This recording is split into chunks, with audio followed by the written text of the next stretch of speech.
السلام علیکم ورحمۃ اللہ وبرکاتہ. الحمد للہ رب العالمین الصلاۃ والسلام علی سید المرسلین وعلی آلہ واصحابہ اجمعین اما بعد. رب اشرح لی صدری ویسر لی امری واحلل عقدۃ من لسانی یفقہوا قولی. رب زدنی علما رب زدنی علما رب زدنی علما. آمین یا رب العالمین. تمام تر تعریف حمد ثنا کبریائی بڑائی بزرگی اور مجد اس خالق کائنات کے لیے لائق اور زیبا ہے جو ساری کائنات کا ایک و تنہا خالق مالک مربی اور منتظم ہے. درود و سلام ہو انبیاء اکرام پر، خصوصاً نبی مکرم رحمت للعالمین امام الانبیاء محمد صلی اللہ علیہ وسلم پر. اس مختصر سے درود و سلام کے بعد معزز سامعین اکرام، کل سورہ مائدہ کا آغاز ہوا. سورہ مائدہ کی 11 آیتیں ہماری کلاس میں پڑھی گئیں، جس کو میں ابھی ریپیٹ کرنا چاہتا ہوں سرسری طور پہ، تاکہ آپ کو کل کے بارے میں پوری چیزیں پھر سے یاد ہو جائے، کیونکہ اسی سے جڑی ہوئی بات آگے شروع ہوگی. سورہ مائدہ کیونکہ آخری صورتوں میں سے ہے اور نزول کے اعتبار سے یہ آخری صورت ہے ایک حدیث کے مطابق، اور آخری صورتوں میں سے ہے کچھ اگر اختلاف کو لیا جائے تو. آخری صورت ہے، یعنی اس کے اندر جو بھی احکام بیان کیے گئے ہیں، جو بھی مسائل بیان کیے گئے ہیں، وہ بالکل فائنل ہیں. اس میں کوئی رد و بدل نہیں، اس میں کوئی کسی آیت کو منسوخ نہیں کیا گیا. اور اس صورت کو اللہ رب العزت نے شروع کیا تو کہا یا ایھا الذین آمنوا. صحابہ کرام فرماتے کہ جب بھی ہم یا ایھا الذین آمنوا سنتے تو اپنے آپ کو تیار کر لیتے، الرٹ کر لیتے، اپنے آپ کو چوکنا کر لیتے کہ اب ہمارے لیے کوئی چیز خطاب ہونے والی ہے. ابن مسعود فرماتے ہیں کہ پاس ایک شخص آتے ہیں اور کہتے ہیں کہ ہمیں کوئی وصیت اور نصیحت کیجیے. ابن مسعود فرماتے ہیں رضی اللہ عنہ کہ جب یا ایھا الذین آمنوا سنو، قرآن کے اندر پڑھو تو اس پر غور کرو، اس پر دھیان لگاؤ، کیونکہ تمہارے رب نے تمہارے لیے کوئی امر، کوئی حکم نازل کیا ہے جو تمہارے فائدے کے لیے ہے، اور کسی چیز سے روکا ہے جس سے تمہیں رک جانا ہے. یہاں سے ہم کو یہ پتہ چلا کہ قرآن کے اندر جہاں جہاں پر بھی یا ایھا الذین آمنوا ہے، ہمیں چاہیے کہ ہم اس کو کلیکٹ کریں اور اس کے اندر دیکھیں کہ ہمارے لیے ہمارے رب نے کیا حکم دیا ہے، کون سی ہمارے لیے فائدے کی بات ہے اور کون سی ہمارے لیے نقصان کی بات ہے جس سے ہمیں رک جانا ہے. دوسری بات یہ بتائی گئی کہ ہر حال میں انصاف کا حکم دیا گیا کہ ہم کسی بھی کنڈیشن میں ہو، یہاں تک کہ ہمارا مخالف ہمارے دشمن ہی کیوں نہ ہو یا دشمنوں کے خیمے سے کیوں نہ ہو، لیکن اس کے بعد بھی ہمیں انصاف کرنا ہے، بھلی وہ انصاف کی زد ہماری ہی ذات پر یا ہمارے خاندان پر یا ہمارے رشتہ دار پر کیوں نہ آ جائے. پھر تیسری بات یہ بتائی گئی وَتَعَاوَنُوا عَلَى الْبِرِّ وَالتَّقْوَىٰ، کہ تم وَتَعَاوَنُوا اور تم تعاون کرو، مدد کرو اپنے جان سے، مال سے، وقت سے، جس سے بھی ہم مدد کر سکتے ہیں، عَلَى الْبِرِّ نیکی کے کام میں، وَالتَّقْوَىٰ اور تقوی کے کام میں. اللہ رب العزت کی معرفت، اللہ کے ڈر کے کام میں ایک دوسرے کی مدد کرو.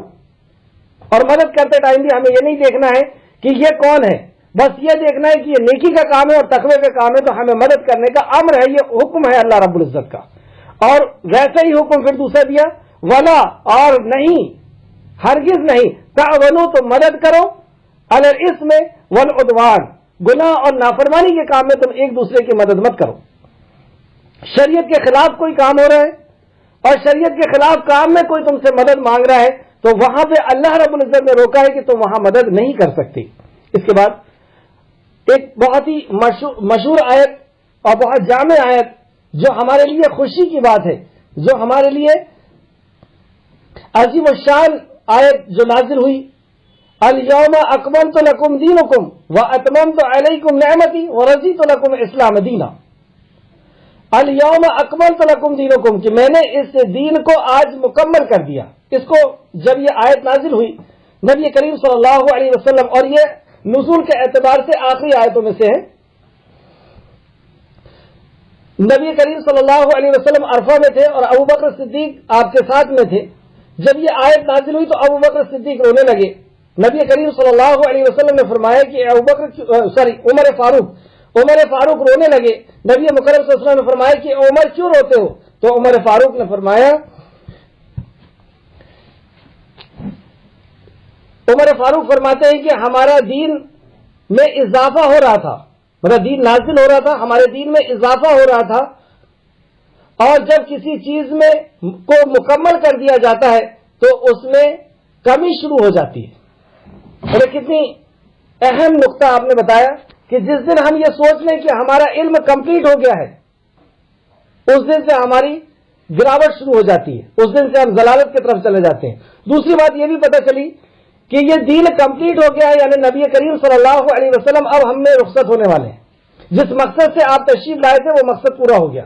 اور اسی طریقے سے جب نبی عمر فاروق خلیفہ وقت بن گئے، بادشاہ ہوئے، تو ایک یہودی آ کر کے آپ سے کہتا ہے کہ آپ لوگ ایک ایسی آیت تلاوت کرتے ہیں، یعنی قرآن کے اندر ایک ایسی آیت ہے کہ وہ آیت اگر ہمیں مل جاتی، ہماری کتاب میں اگر وہ نازل ہو جاتی، تو ہم اس دن کو، جس دن وہ آیت نازل ہوئی تھی، اس دن کو عید کا دن بنا لیتے، اس دن کو خوشی کا دن بنا لیتے، اس دن کو عظمت والا دن بنا لیتے. عمر فاروق نے کہا کہ وہ کون سی آیت ہے؟ تو وہ یہودی یہ کہتا ہے کہ وہ یہ آیت ہے، الیوم اکملت لکم دینکم واتممت علیکم نعمتی ورضیت لکم اسلام دینا. اس بات کو سن کر کے عمر فاروق کہتے ہیں کہ اللہ رب العزت کی قسم، یہ آیت کب نازل ہوئی، کہاں نازل ہوئی، کیا وقت تھا، کون سا دن تھا جب یہ نبی کریم صلی اللہ علیہ وسلم کے اوپر نازل ہوئی، مجھے پتا ہے. وہ عرفے کا دن تھا اور شام کا وقت تھا اور جمعے کا دن تھا، اور وہ سب ہمارے لیے ویسے ہی عید کا دن تھا، مطلب ہمارے لیے دو عید جمع ہو گئی تھی. آپ غور کریں کہ دنوں میں جو سب سے قیمتی دن ہے، 365 دن میں جو سب سے قیمتی دن ہے، اللہ رب العزت نے اس آیت کے نزول کے لیے اس دن کو چنا جس دن اللہ رب العزت لوگوں کو سب سے زیادہ جہنم سے آزاد کرتا ہے. عرفے کا دن، 9 ربیع الاول کا دن، 9 ذی القعدہ کا دن، یعنی نہر کے دن کے ایک دن پہلے، بقرہ عید جس کو ہم لوگ کہتے ہیں، اس کے دن کے ایک دن پہلے جو عرفے کا دن ہے، اس میں اللہ رب العزت نے اس آیت مبارکہ کو نازل کیا. اور یہودی اس چیز کو سمجھ رہا ہے. افسوس کی بات ہے کہ مسلمان اس آیت کی عظمت کو نہیں سمجھ رہا، اور وہ یہودی آ کر کے حضرت عمر فاروق سے کہتا ہے کہ یہ آیت اگر ہماری کتاب میں نازل ہو جاتی تو اس دن ہم خوشی کا دن مناتے، اس دن ہمارے لیے عید کا دن ہوتا، اس دن ہمارے لیے عظمت کا دن ہوتا. یہ عظیم الشان آیت، اس کے اندر کیا میسج ہے اللہ رب العزت کا؟ اس میں اللہ رب العزت نے جو میسج دیا ہے اس کے اندر دو باتیں نکل کر کے آتی ہیں، اور اس دو باتوں کو ہم کو آج خیال کرنا ہے. سب سے پہلی بات یہ، الیوم اکملت لکم دینکم، کہ میں نے اس دین کو مکمل کر دیا. یہاں سے دو بات پتہ چلی. پہلے تو یہ کہ یہ دین، زندگی گزارنے کا طریقہ، یہ خالق کائنات نے نازل کیا ہے. اس میں کسی کا عمل دخل نہیں، نہ نبی کا، نہ ولی کا، نہ شہید کا، نہ شہداء کا، نہ صالحین کا، کسی کا عمل دخل نہیں. یہ پورا کی پورا دین آسمان سے آیا ہے. دلیل، نبی کریم اللہ رب العزت فرماتا ہے میرے نبی اپنے طرف سے کچھ نہیں کہتے، وہ وہی کہتے، وحی یوحا، وہ وہی کہتے جو وحی الہی ہوتی ہے. مطلب سارا کے سارا دین اللہ رب العزت کی طرف سے نازل ہوا. اور یہ ہمارے لیے بہت بڑی شرف کی بات ہے کہ ہمارا زندگی گزارنے کا طریقہ، کہ ہمارا بزنس کیسے ہوگا، ہماری وراثت کیسے تقسیم ہوگی، ہمارا نکاح کیسے ہوگا، ہماری موت میت کیسے ہوگی، ہمارا روزہ، نماز، حج، زکات کیسے ہوگا، یہ اللہ رب العزت نے طے کر کے نازل کیا. دوسری بات اللہ یہ فرماتا ہے کہ میں نے اس کو کمپلیٹ کر دیا. اللہ نے ہی نازل کیا اور اس نے کمپلیٹ کر دیا، یعنی اب اس کے اندر سے نہ کوئی چیز نکالی جا سکتی ہے، نہ داخل کی جا سکتی ہے.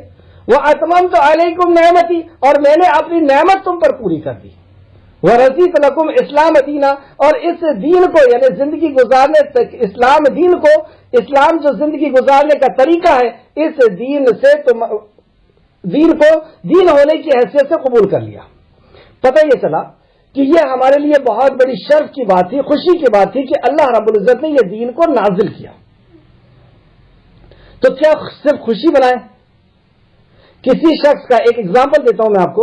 کسی شخص کا MBBS میں ایڈمیشن ہو گیا اور وہ روز پٹاخے پھوڑے اور 5 سال تک پٹاخے پھوڑتا رہے، کیا اس کو کوئی فائدہ ہوگا؟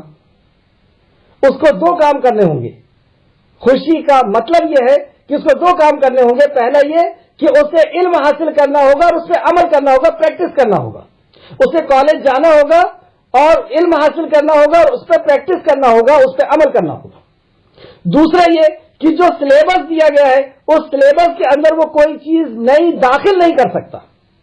MBBS کا سلیبس ہے اس کے پاس، BAMS BUMS BHMS کوئی اور کتاب وہ ڈاکٹری کی نہیں پڑھ سکتا.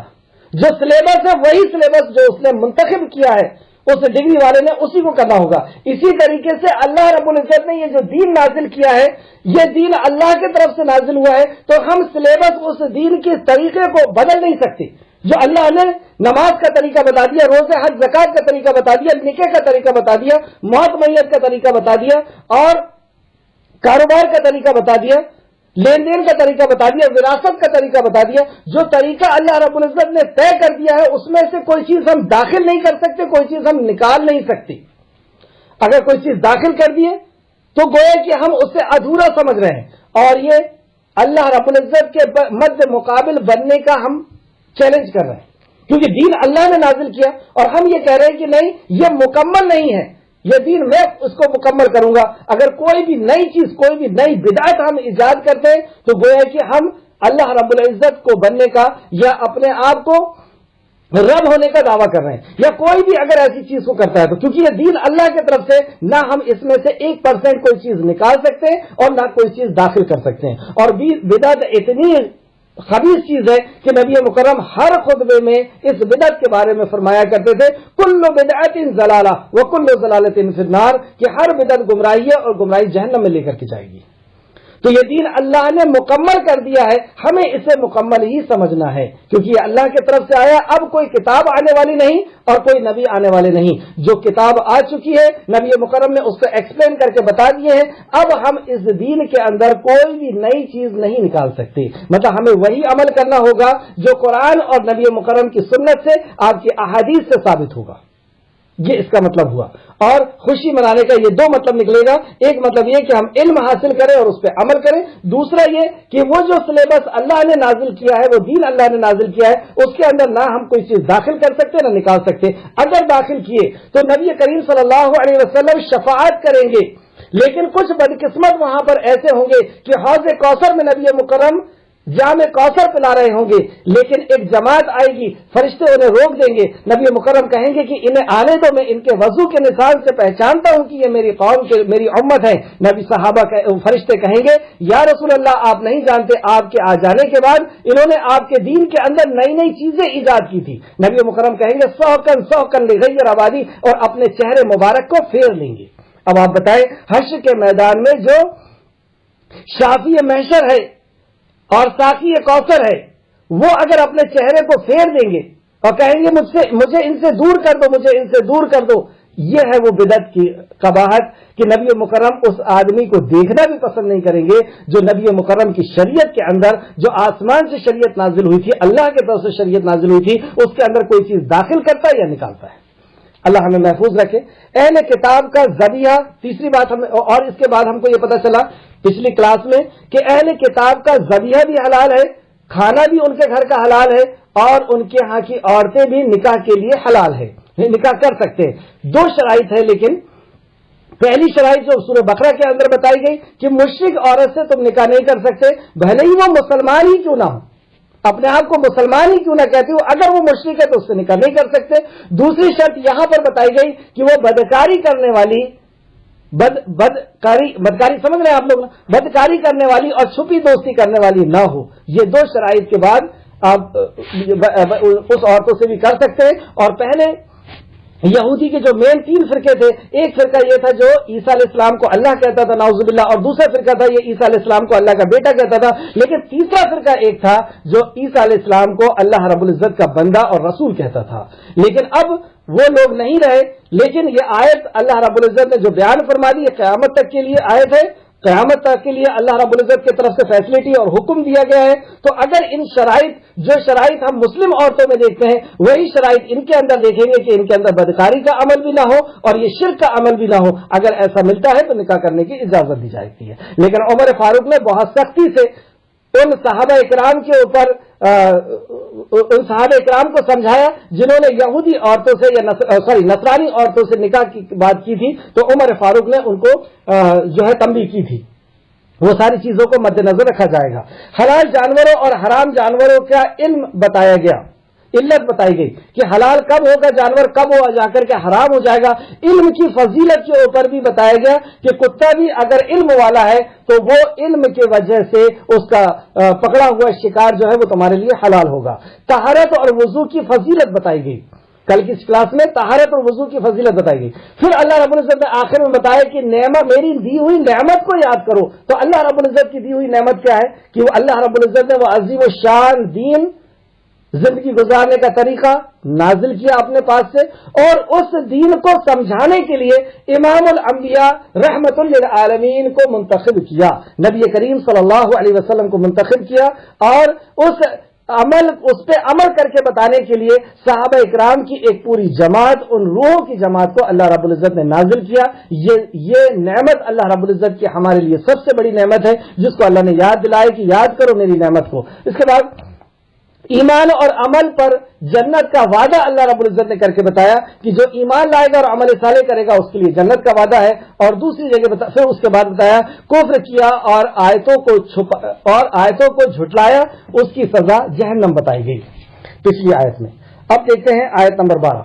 اعوذ باللہ من الشیطان الرجیم. وَلَقَدْ أَخَذَ اللَّهُ مِيثَاقَ بَنِي إِسْرَائِيلَ، اور بے شک اللہ نے بنی اسرائیل سے عہد لیا تھا. بنی اسرائیل کے عہد کو یاد دلایا جا رہا ہے.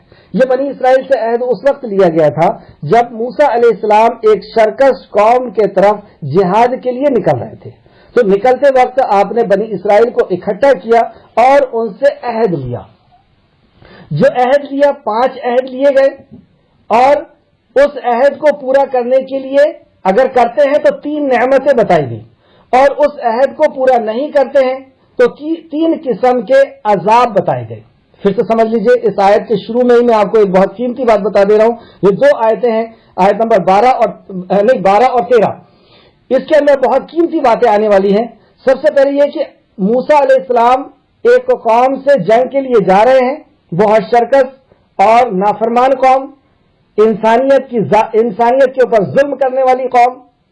تو آپ نے جانے سے پہلے اپنے اصحاب سے، اپنے ساتھیوں سے یعنی بنی اسرائیل سے عہد لیا، اور وہ 5 چیزوں پر عہد لیا تھا، وعدہ لیا تھا. اور اللہ نے بتایا کہ اگر یہ وعدہ پورا کرتے تو ان کو 3 نعمتیں دی جاتی.